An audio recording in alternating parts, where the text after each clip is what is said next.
Well, it's just about the end of the day, and I'm crashing out.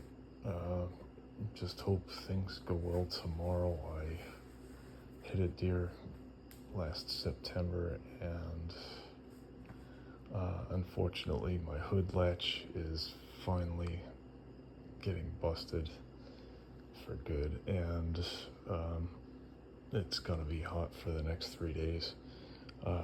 I just hope I can open and shut it as I need for coolant until cooler weather prevails. So that's it from here. Hope everyone has a great couple days, and hope this awful heat vanishes soon.